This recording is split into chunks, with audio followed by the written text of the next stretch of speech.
It wasn't just that I was feeling it like I'm doing this to the horse. It was more like I was feeling it through my whole body. Like I just felt like I was in a trance myself. And to be honest, I didn't really want to admit or even focus on that, because to me it was like I was still trying to get away from the energy woo-woo stuff and make it more sciencey. So I wanted to pretend like it wasn't really happening and then be like, oh, I need to analyze what's happening anatomically here, or think about what biomechanics are contributing to this movement pattern. And so I was actually hiding behind that. But in reality, it really was feeling this incredible energy exchange that I didn't understand at the time. Right. But that the horses basically said, ready or not, here's all this information. They did. Yeah, they did. And it's taken another 10 years to really wrap my head around that and to come around to it. And it's really only been in the last year that I've really fully accepted and embraced the lessons that those horses were teaching me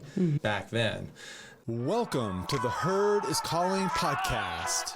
This is where we break free from conventional norms to explore the art, science, and wonder of the horse-human connection. I'm Josh Williams, and together with my wife Victoria, we're your hosts. Our mission is to inspire and empower you to improve the lives of horses. Subscribe to The Herd is Calling on Substack for behind-the-scenes stories and unique content. Now, let's get to the episode.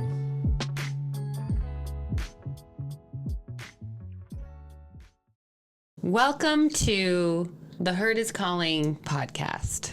We're so happy to have you because today we're talking about Equine bodywork. Yay! This is like basically my favorite subject. I love this topic. I've obsessed on bodywork for over 20 years now. He's obsessed. I'm totally obsessed. It's hard to find good information sometimes. I just want to tell people, like, just give me the goods. Just tell me what's up. Cut to the chase. Cut to the chase. Just tell me what facts. works. I'm just going to lay it all out for you so you can just have it today. And the best part is you can put it to work right away in your horsemanship practice. So that sounds really useful, like very helpful and actionable. I hope so. I wish somebody would have just told me this a long time ago. So the book is called Zen Mind, Beginner's Mind by Shunryu Suzuki. The quote out of that book is one of our primary manifesto items for my horse journey. And so in the book, the quote goes, in the beginner's mind, there are many possibilities, and in the expert's mind, there are few. I love that. Yeah, we think it's a really powerful parable for working with horses. Yeah, we meet potential students who spend a lot of time letting us know how much they know and how much experience they have. What we really like to do is strip that away and just like look at it fresh. So. Yeah, exactly. And I think every subject is like that. We're all, kind of trained to brag about things we've done and things we've accomplished. But if you think about it from the perspective of Zen teachings, that actually takes you further away from the truth. That's probably what led me to go to massage school. It was like around the year 2000 in Hawaii. I thought the way was getting more into the science side of things, like really understanding anatomy and biomechanics and the names of muscles and learning all kinds of techniques and methods, of which there are many. So I just drilled down on technique. I was like, I'm not going to be one of these energy woo-woo guys. I'm just going to be like the technician. And I thought it'd be cool to work on athletes and get more into that sphere. Your interest in the scientific aspect of bodywork led you to go back to school and get your degree in kinesiology. Is that right? I thought it would be really cool just to dive even deeper into that. I went back to school, started learning all that kind of stuff. It was actually a great opportunity because the lady that was leading the program came straight from USC, where she'd run a big biomechanics lab there and had done a lot of research on knee injuries. And she even opened the motion sciences lab in Bend, Oregon, and I got to be one of the first apprentices there. Oh, wow. Some of the things I learned there about how ground reaction forces and force vectors and some of the more technical stuff we really apply to our understanding of equitation. I started to realize the sciencey stuff was kind of boring. Yeah. Just data entry. It's kind of cool to nerd out on that stuff in conversation, but to do it 8 hours a day, every day. A little numbing. Yeah, yeah, it was totally numbing. I wasn't cognizant of this principle that we really believe in now in relation to paradox, and that two things can be true at once. I really thought you either had to be all technician or all energy. I really just wasn't seeing how you could blend the two. To me, it was kind of like oil and water, two sides of a spectrum. And I didn't realize that you could pick your place in the spectrum. And that was a really freeing realization, to know that you can pick your spot in there. Wow. And do you think that the horses precipitated that in some way? Like, because you started working on horses right about this time, putting your hands on horses in a healing way. And what happened? Yeah, that was a magical, magical time, because not only did I get to meet the love of my life, it just so happened that she was a horse trainer, so I got to be around horses for really the first time. There were horses around in my childhood, but it was kind of more of like a scary thing, this kind of macho ranch culture, and it really didn't appeal to me. I saw people getting hurt, and there wasn't a lot of enlightened horsemanship going on around me, so I did always have a drive to be around horses, but the way it was being done that I was exposed to, I had zero interest in. So it was really cool that Victoria was a horse trainer and that I got to go and hang out with horses. She was working more in performance horse training, and she had a barn full of incredible horses. They were athletes. They were being trained every day. They were just incredible horses. And it was a great introduction. I was loitering around the barn all the time because I was just trying to get Victoria's attention and just kind of like wouldn't get out of her hair. Of course, she was busy working. You know, she had to train these horses and had clients everywhere. So I'd find myself just hanging out in the halls, and there would be some couple of training horses usually standing there. And I just did what came natural to me. I would put my hands on them, and I'd had over 15 years of massage experience at that point, so I had a pretty sensitive touch, and a lot of massage is just reading feedback from tissue. And that's true whether you're working on a horse or a human. I just really enjoyed it. It felt really good, and I like to joke that I like working on horses because they don't even care if I take a shower before I work on them. Because in human massage offices, you know, you got to be pretty cleaned up. Exactly. Yeah. No dirt under the fingernails. No dirt BO. under the fingernails. No BO. Yeah, totally. But the horses don't care. No, they don't care about any of that. So it's really freeing. There's no judgment, and it's just pure tactile feedback. And that was something I picked up on as a beginner, as with the beginner's mind that's so valuable. I didn't even realize that it's happening, as is the case when you're in a state of beginner's mind, that what I was appreciating there was it was just a pure, honest feedback. With people, myself included, a lot of our body tension is due to mental stuff going on, and we store tension in our body as a result of that. With horses, it just felt really direct. There was no real question about what was happening, and I really love that. Yeah, horses don't lie. Yeah, horses don't lie. At the time, I had no idea that people did massage on horses. I was just biding my time while loitering in the halls waiting for Victoria to be done training. Then she told me that, oh yeah, there's actually horse massage therapists. The horses get acupuncture, they get chiropractic, they get laser therapy treatment. They have special ice wraps for their legs. All the stuff that you would see in a performance human lab is being used on horses. So that just totally blew my mind, and I thought, oh my God, this is fantastic. You could actually work on horse athletes. Talk about nerding out, because horses are the ultimate athlete, right? They're the ultimate athlete, yeah. We did some quick math, found out that the fastest horse, don't quote me on this, it's in one of our presentations, but I think it was something like 4 times as fast as Usain Bolt, who is the fastest human on earth. And the horse maintains it for like 2 miles, whereas of course humans, it's done in a 100-meter sprint. So they go 32 times farther and 4 times faster.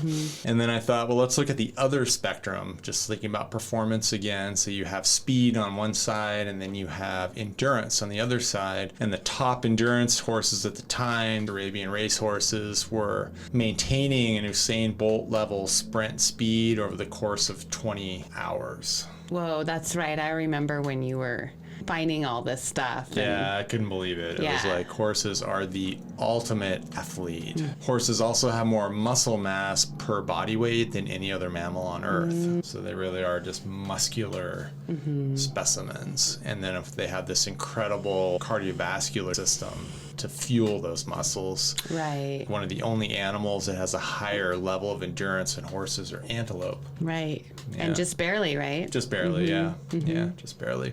The top humans are actually cross-country ski racers. So you're getting your mind blown by horses as athletes. And that's when you were like, hey, let's create this program. Yeah, which really I was just trying to impress Victoria, but... Well, I was impressed. I remember coming out of the arena one day in the indoor arena and coming through the alley, and you were standing there with a horse that was tied.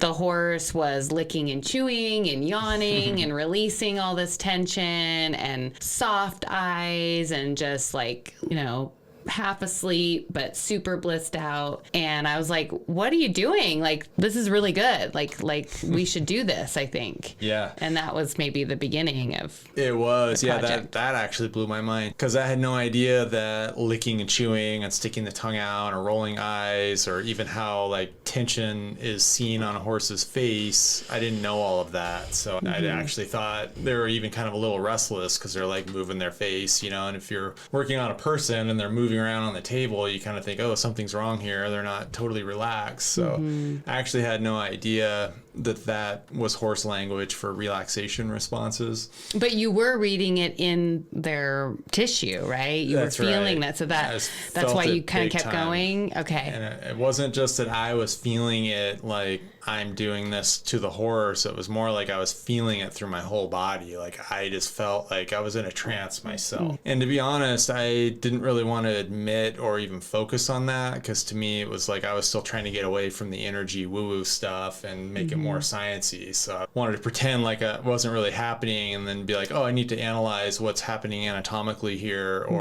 think about what biomechanics are contributing to this movement pattern. And so I was actually hiding behind that. But in reality, it really was feeling this incredible energy exchange that I didn't understand at the time. Right. But that the horses basically said, ready or not, here's all this information. They did. Yeah, they did. And it's taken another 10 years to really wrap my head around that and to come around to it. And it's really only been in the last year that I've really fully accepted and embraced the lessons that those horses were teaching me back then. So we actually developed a bodywork system and started working on a lot of horses. We had some vets that were in love with us and sent us horses all the time. And we had a whole thing going there for a number of years, and we worked on a number of horses every week. And so many times people would tell me, oh, if only they could tell us what's wrong. If only they could just start talking to us, Mr. Ed style, and tell us what's wrong. Tell us where it hurts. Yeah, exactly. It really does become like an investigative process to try to say, I wonder if their hip is sore. I wonder if it's their shoulder. Or maybe it's something in their neck. You're trying to figure that out, and that's part of the fun on the more sciencey analytical side, is trying to figure that out. I understand why people said that. I mean, it makes perfect sense, and horses don't speak human, so I get it. I push back on that theory now, because what we've discovered is that horses speak and communicate in a very clear way, and much more profoundly and directly and honestly than people do. Absolutely. Yeah. And in that way, they're extremely articulate. Extremely articulate. And if you're listening and if you know the clues to watch for, there's no mistaking what's going on, because they are telling you just by their very presence. So many people really admire Victoria's ability to interpret what horses are saying. It's just awesome when you're taking a lesson or riding for her to just be like, okay, yeah, this horse is thinking this, or this horse is doing that, or do this. And it always works because you're able to interpret horse language for people, which is really powerful. And of course, there's the old saying of like a horse whisperer, and that's another thing that we completely push back against. There's no whispering to horses at all. It's actually an observation, and it's a witnessing and a listening. Yeah, it's horse listening, we like to say. Yeah, horse listening. Yeah, you're right. It's about noticing. It's about observing. Yeah. And then they have tons to tell us. They're saying a lot. Yeah, exactly. How do you listen and understand to a horse? And there are some really practical things. So they communicate in a number of different ways, and that would take hours to nerd out on. That's why we spend a whole week on it in the journey process. But if you could really sum it up in just like a sentence, I would say they communicate non-verbally, they communicate through their body, and they communicate with energy. And they particularly, if you're talking about the body, there are many different layers to that we really explore when we're talking about body work. But a lot of it comes down to facial expressions. It does. Yeah. Yes. And that's something that is so cool, because I think a lot of horses, in sort of the way we use them these days, most of us tend to get a little numb, and we don't see what they're thinking and feeling as much in their facial expressions. One of the things that you do so beautifully in your body work is root that out, peel away those layers that have created some numbness, and all of a sudden we see the horse's true personality coming through their facial expressions. Right. And that's always like so beautiful and just mind-boggling. Yeah, it really is beautiful. And it is like peeling back an onion. A lot of body work and somatic things are really like that, because there's layers and layers upon layers. Hey friends, Josh here. We've launched a free community for The Herd is Calling. It's on Substack. Subscribe to join thoughtful discussions and access exclusive content. It's as easy to use as social media, but so much better because social media. Am I right? In the words of John Lennon, a dream you dream alone is only a dream, but a dream you dream together is reality. Like the wisdom of the herd, we are stronger together. Click the link nearby to subscribe and get in on the conversation. Now, back to the pod. So communication with energy, body language, facial expression, what's next? Yeah, so I want to dive a little more into the energetic part, because now I'm all about the energy. I still think science is important. I think it's really cool to know principles of biomechanics. I don't think it does any good to try to blow people away with big words. Right. That used to just be something I thought showed that you were smart, as if you could use big words. Yep. Syllables, the better. But I think it's better to really think about energy right now. So one aspect of that, and there are many, but the one I want to focus on today that really applies to body work and something that you can think about with your horses immediately, is this thing called heart coherence. This stuff blows my mind. This is the stuff that I can barely wrap my head around, but it's like so cool. It's so cool. And once you hear about it, it'll make perfect sense, because it explains everything about horses. It's actually one of these things that really is at the intersection of science and energy, because they actually can measure it through something called heart rate variability. And in a really like dry sense, heart rate variability is just kind of a measurement of the space between your heartbeats and the rhythm that is and how it goes. And something they have found is that if you have trauma or have experienced something really hard, or if you're stressed, or even in PTSD, that has a lower level. And whereas if they were to, say, measure like a really experienced meditator, like a Tibetan monk, they would have a really high level. And it just so happens that horses' heart rate variability is at the very top level, higher than these Tibetan monk meditators. Oh, that just blows my mind. That is so cool. Like, okay, horses really are the original Zen masters, right? Yeah, they really are. Like, it's been proven. Okay. Science. Yeah, folks. science. There's some other really fun things, like their heart is something like 5 times as big as ours. Hearts have neurons, just like our brains, the same exact cells. They have neurons all over in your heart. So that's something they've been working on more and more and more. Like when we learned about this stuff, say in a physiology class, they really separate systems in the body. So like your heart is part of your circulatory system, your brain is part of your nervous system, and your stomach's part of your digestive system. But the stomach also has a ton of neurons, like lots and lots and lots, almost as many as the brain. So we really have these neurons in our gut, in our heart, and in our brain. So if you think about a horse, their heart is 5 times as big as ours, and their guts, I don't even have the statistic on how many more guts they have than us. Horses are all guts. And if you've heard the expression, we have a gut feeling about something, so the scientists that are studying this say we have like a second brain in our gut. So horses have that in a really high level. The other thing, just while we're on the subject of comparing horses and humans, is we have this frontal cortex in our brains that make humans so unique. It makes us able to think about things and design things and invent things and come up with tools and airplanes and all the crazy stuff that us humans do. Whereas horses have like very small, virtually non-existent frontal lobe, but they have a really developed motor cortex. Whereas our motor cortex is very small, so that's why they kind of fit together like a puzzle piece. And I think that's part of the reason why horses like to partner with humans, mainly because we've used our frontal lobe to learn how to grow and harvest hay. Right. Yeah. And we benefit from partnering with horses just on a real kind of physical level, just by the power of their bodies. Civilization was built with horses. So there's been a real partnership over time.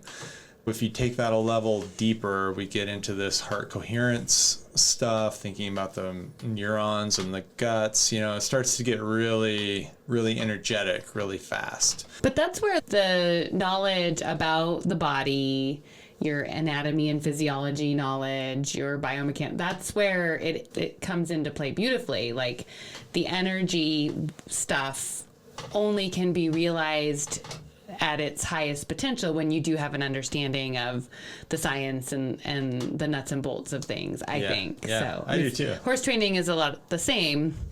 A lot of it, more of it than not, is intuition and energy based and intention based. But there is some skill set there. There is some knowledge there. There's some experience there that has to occur to progress, I suppose. Yeah, no, that's a really great point. I'm waiting for the day when it's like in the Matrix, so we can just sit down and download, information and be just an instant kung fu master. But that is the paradox, right? And that's something that we've been really obsessed with over the last year, is just finding that balance point in the paradox. Because what is that point? It's really the definition of harmony. And a lot of people's goals with horses is to work with them in a state of harmony. And that doesn't necessarily mean it's just all roses and rainbows and unicorns. No, it's the balance. It's actually balance. It's in the middle, right? And the only way to know where the middle is to go to the boundaries of either end once in a while. So it's a process. Yeah, and I think the same thing is true with any great art. If you're into music, like you can feel music with the depth of emotion and power without ever playing an instrument. But if you're gonna go sit at a piano or pick up a guitar, having not put in the time, the 10,000 hours, you're not gonna be able to play good. You're not gonna be able to play what you feel. I also think we can give you some shortcuts to just kind of plug right in to this energy field we're talking about too, and which is just a way of communicating with your horse. At the end of the day, it's a way for you to recognize and see your horse, because they recognize you seeing them. Yes. And then they respond accordingly. Yes. So that's what we're talking about, is letting the horse know in their language that we see them. Yes. And I think that's empowering for us, and it builds trust between our horses and us. Bingo. And then from there, we can start to build on other things like the bodywork or our riding practice. Let's have that be part 2. Okay. Let's part 2. We're going to dive deeper into the actual technique. Okay. Of your bodywork practice. Yes. We're going to do a part 2 where we get into some of the nuts and bolts and the technique that Josh teaches in our journey framework. One of the things is the 4 Bs. Is that right? Oh, yeah, the 4 Bs. So this is something you can start doing right away, right? So we've talked about the heart coherence, and there's one other little detail about that I've got to share before we go into the 4 Bs. Okay. And that is that the horse's heart, that thing that they measure, the heart rate variability, they're able to detect that up to 50 feet away from a horse. Whoa. So think about that. You've got a horse and you basically got this bubble surrounding 50 feet on all sides. And that is the horse's heart rate variability. We call it the horse field. Yeah. Because we like... Get it? Like force field, Yeah, but horse field because yes. it's a horse. It's a horse field. Yeah. So, and humans have a 10-foot human shield. Yeah, not as cool. Yeah. Now, okay, we got to dive deeper into this. That is totally fascinating and awesome. So because of the horse field, you have the power within you before you get to your horse to get to a place where you can automatically join in with your horse's horse field. And that puts you on the level of the horse energetically. And this all has to do with your nervous system, basically. So to kind of play with that paradox of science and energy. So the 4 B's, it starts with breathing to being, is what the first 2 B's are, breathing to being. And the being is a simple play on words too, like human beings versus human doing. So if you want to be a great horse body worker, you have to come from that state of just being. You can nerd out on the anatomy, call me, we can talk for hours, work through and troubleshoot performance issues all day long. But if your real goal is just to connect with your horse and to see them and to know that, have them feel like they're being seen by you, which creates trust and connection, so you can build a relationship based on trust. Makes you the human your horse wants you to be. It makes you a leader that they want to follow. That all comes from this kind of a thing on the ground. How do you get to a state of beingness? You know, I live in the same world you guys do. You drive to the barn, you get cut off, you're pissed off, you've had a rough day. Maybe it's not even that bad, but your nervous system is just jacked up because you're always having to think of 5 things at once. You know you've got to go pick up your kid at school, or you've got homework due, whatever. You know, we all got 50 things on our minds. So what that does is it puts us in a hyperactive state, and we don't even know it. It's kind of like this low-level state of a sympathetic nervous system response, which the horse knows nothing about our schedule, knows nothing about our human worries, but it knows everything about the state of our nervous system. They can sense it a mile away. I think when you get out of the car, the horse can feel that.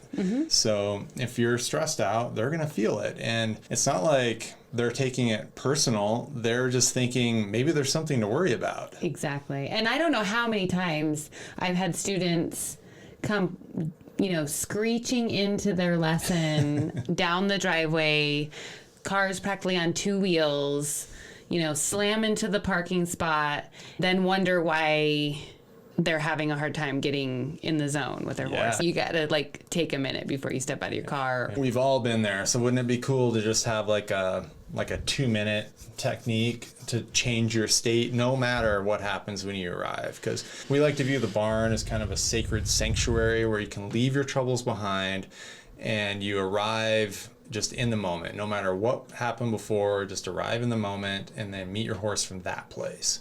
So the best way to do that are breathing exercises. It's actually really simple. And there's a few simple breathing exercises we teach in our challenge. And of course we teach in the journey too. And we'll probably go over some in the podcast. Stop and take a moment to breathe. You go from a state of breathing to being. And that puts you in a position where you can meld with your horse's horse field and you can meet them where they're at and you can have a great experience doing body work. So then the last part of that, to wrap up, because we know we're going a little late here, is to go from the body to the brain. Remember, a horse's brain is all motor cortex. And if you think about a brain, again, we're going to go back into science here because we're all about this paradox and we're all about finding the middle line, the razor's edge of paradox. So their nervous system goes down their spine, and from the spine it extends to every part of their body. So you can, anywhere you touch a horse, that is sending a signal back to their brain. So now if you think about how much of their brain is motor cortex, by working with their body, you're directly talking to their brain. So keep that in mind when you're working with a horse. Equine bodywork has everything to do with horses' muscles and their bodies, and it has nothing to do with their muscles and their bodies. And that's part of why there's the paradox. Part of the paradox. But it works because it's true. It's true, yeah, because they've got all this muscle, but they also have their horse field. They've got this heart rate variability happening around them, and it's all about the nervous system, which actually emits kind of energy and waves, but yet that energy system is tied directly to their muscles. And we have an opportunity to interface with that by simply working through their body, and that's how you communicate. That's one way. It's one shortcut. It's a bit of a hack. One way that you can communicate with horses is directly through their body. So the other great thing is that it takes a very light touch. You don't have to be big. You don't have to be tall. You don't have to be strong. So many people would come to me because I'm like, I am over 6'2", so people would say, oh, I could see why you're great with horses because you're like big and strong and stuff. And I just kind of chuckle because it actually takes a lot more work to work on a nervous person than it does to work on a horse. Right. With a horse, all you have to do is plug into that nervous system, and it actually takes a very light touch because you don't want to activate their brace response. Right. Once you are connected into their nervous system and you're on that same wavelength, you can actually do some deep muscle work, sure.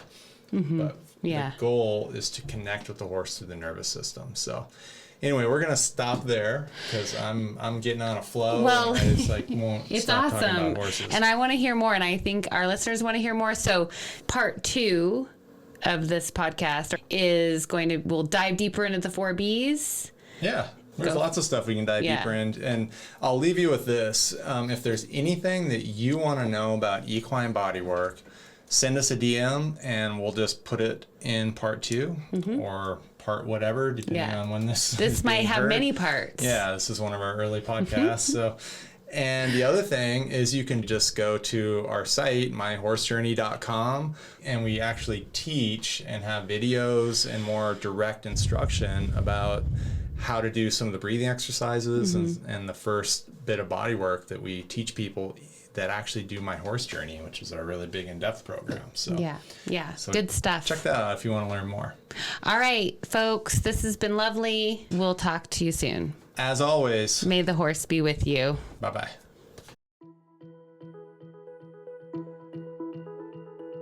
I hope you enjoyed the show today. We'd love for you to join our free Substack community for The Herd is Calling. Connect with us, engage in thoughtful discussions, and access exclusive content. Click the link nearby to subscribe. It's so easy and totally free. We appreciate you listening, and as always, may the horse be with you.